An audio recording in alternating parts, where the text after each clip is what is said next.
So as usual, as is tradition, as we finish up, we have our highlights of the week. I'll start with you, Easter. Okay. Well, my highlight of this week has been the realization of this, something that didn't happen like last week, but it's been there. But it's only last week that I realized it, that Safaricom has invested in MGAS. Now, MGAS is a whole thing, a whole enterprise by itself. It's controlled by some UK company. So Safaricom acquired that company. I should have gotten those facts before I brought this. But so MGAS, because that's what really matters to our listeners and viewers directly. MGAS is a pay-as-you-go gas, sort of. That you only pay for. They give you a cylinder. If you bought a gas cylinder before, the initial cost is substantial. Yeah. So they come give you a cylinder, they give you a smart meter. The cylinder is full. Yeah. So you only pay for what you use. So you'll only access up to the amount that you have paid. used. Yeah, okay. Exactly. So I was just imagining how much that could be replicated in other sectors. For example, that's already in electricity. Yeah, you buy your own air tokens. Yeah. So if you use that in water, use that in just different sectors or whichever product you can. That was very crazy to me. It was a very brilliant idea to me, and yeah, I'm so happy that Safaricom is so intentional about diversifying its revenue streams, especially because nowadays people are not making calls. Actually, have millennials coming out and saying that don't call me, text me. Yeah, you've heard that. Yeah. So calls revenue is coming down, text is down because of WhatsApp and free WhatsApp things. So it's only data and M-Pesa. They're really measuring on M-Pesa. Yeah.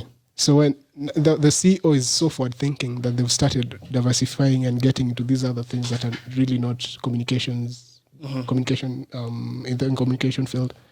That is with the MGAS, with this other one that you talked about. The smart meters. Smart meters for water and all that. Yeah, that was my highlight.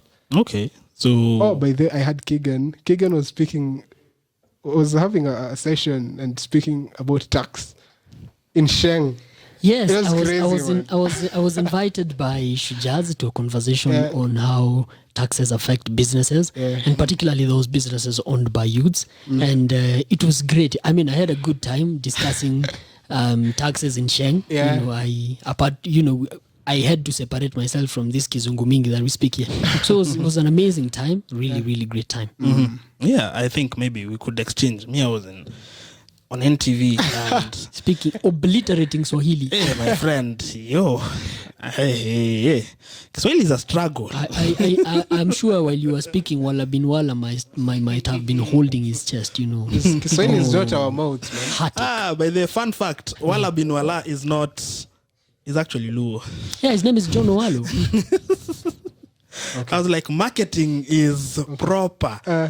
Because if you Kiswahili Mufti, you see the author is Wala bin Wala. You're like, this guy knows what he's doing. This guy. Then you see your Walo and you're like, I'm not too sure. Tricky kidogo, kuna shida. You guys, you're judging the book by the cover, literally. Marketing, packaging. I remember when I went to Form 1, because I heard that Wala bin Wala was teaching in Makini School. Yeah. And then, so I was like, these people from Makini watatuonyesha maneno Kiswahili. We are going to see things. Kumbe pale tu tuna struggle tu si wote tu tunakula alama za bakshishi. But yeah. I was wondering how you call depreciation in Swahili, man. Yeah. Go to Tanzania. Have you seen Tanzania's reports by their central bank, reports by their treasury, and they're in Swahili, and it's usually when I read those reports, it's usually an educational moment, because so this is in Swahili, this is interest in Swahili, this is what a lot of stuff. Riba. Riba. My highlight is actually just like Easter's on Safaricom. Excuse me. Sorry. Safaricom, we saw this week that the value of transactions in the year 2020, the value of transactions were, I think, 22 trillion Kenya shillings. That's Mshwari. No, this is total value of transactions. Yeah, and Mshwari and all that. Yeah. Now you guys have had that number And this is close to 8 times of Kenya's, this is close to 8 times the size of Kenya's budget. Okay? Tell you what, I now see why Safaricom should split the M-Pesa business and the communications business, and the M-Pesa business be regulated by the CBK. Why? Because 20 plus trillion, close to 8 times the size of a country's GDP. budget. Yeah. Someone should regulate that. Why? Tell you why. Because if anything goes wrong, and I know Peter Ndegu and the team are doing a great job in Safaricom, trying to better services and the likes. But risks are risks. If something were to happen to M-Pesa, this country's economy would go to its knees. Somebody needs to regulate. Yeah. Regulation I'm is not the okay enemy with of progress. Absolutely. Yes. Plus, do you not- see, now You see the Reaganomics that I normally talk about? It's essentially, it's just a Suchanomics. it's a payment Suchanomics. platform mostly. But honestly, I'm just looking at the risks. I'm not saying you anything see- is anything. But if my question is if anything happens, if anything happens right now, CBK will be like, I understand. so what's the worst that our hands okay, are so tied. what's Our worst hands are case hard. Our hands are tied. worst case scenario, what can happen to Safaricom. M-Pesa? If, for example, just even a systemic collapse. Just even a They've systemic handled collapse. that. They've been handling that very well in the Okay. past. I think these things that you can say. Okay, many people. How many people predicted the And financial how crisis? will how many people predicted?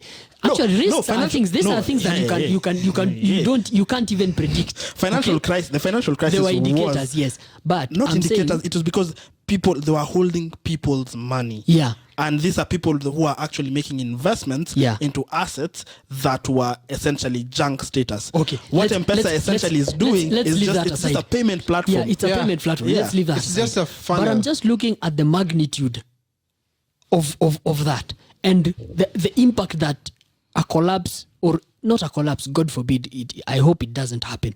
I'm just asking the question if it happens, what would happen to Kenya's economy? Keegan, this Keegan, is big. and how- Keegan, I really understand what you're trying to say. Really The needs question is, to watch over. what does regulation do about how will it help? What are you regulating? How are you regulating? And what is it helping? You see, I understand Keegan why Keegan is advocating for Because what you're regulation. pointing out is and an yourself operational risk. and yourself as well. So how What does you're regulation trying to- point? you're not seeing the sense in regulation. I understand both of you, Yeah. but I understand you in the sense that it needs to be monitored, and we can't have that much risk on one sector. Even that- illicit financial flows that Yeah. might be going on there, But you see, financing of Safaricom is terrorism and doing the like. satisfactory. Is having satisfactory If we measures had that. regulation in They the first sacked place, we would people never have had. You can M-Pesa. never self-regulate yourself. The That's reason the why fact.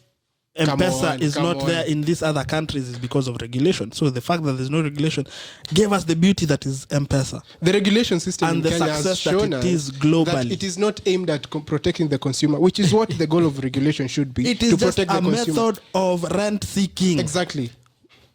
I'm Exactly. gonna move this to our viewers and listeners. Please tell us what you think about this. Should M-Pesa should Safaricom split the business and M-Pesa be regulated? And an upside actually is, if M-Pesa is regulated by the CBK, they can actually be offered a banking license, so that currently they are forced to do. They are forced to do partnerships. For example, if you look at Fuliza, Yeah. where it's 40 Safaricom, 40 NCBA, and I think 20 KCB. So if they had a banking license, it would be, because if you look at the CBU, the Central Bank of Uganda, actually Uganda, they've separated the business, and mobile money in Uganda is regulated by the CBU as a fintech business. Do you know the dynamics that comes with being registered as a bank? It's working. Starting those reserve requirements. Safaricom got the paper. No, they have the paper, but bro, you just don't do it Yeah. because you have the money. But Anyway. our viewers should tell us what they think about this. Follow us on Twitter. Kalia, your at highlights. MarketMap_KE. Yeah. My highlight is just that guys in the UK, they do not have petrol. It's a struggle. Because of Brexit. Yeah, there's a fuel shortage, and Brexit apparently is provide is And truck having drivers, challenges- truck drivers is actually one of the big reasons. There's a shortage of truck drivers too, and then now, as usual, as it happens, I thought Amazon there was would come in panic to buying. feel that. Actually, truck drivers were scared that Amazon was coming to kick them out of business because Amazon was developing self-driving trucks. But remember, Yeah, but a that's couple not take a couple while. of last week, if not the week before last week, we saw that Boris Johnson, when I think he was in the US, he actually didn't. In one of his comments, he didn't have very kind comments for Amazon. Yeah. That's a whole other conversation. Yeah, I think, but basically, the UK guys, mafuta, shida, it's a Why do you problem. sound happy about that? No, I don't know. It's just Because they colonized us.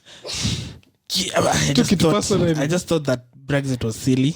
Anyway, it's just a highlight. Because I was seeing memes of a meme of someone proposing, and instead of a ring, it's like a jerrycan of mafuta, and You propose? Oh, come on. There's no fuel in Manchester, innit?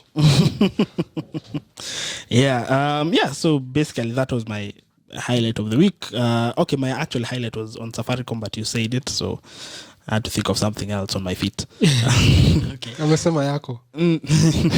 So that has been this week's edition. I think it's been fun. Episode 7, yeah.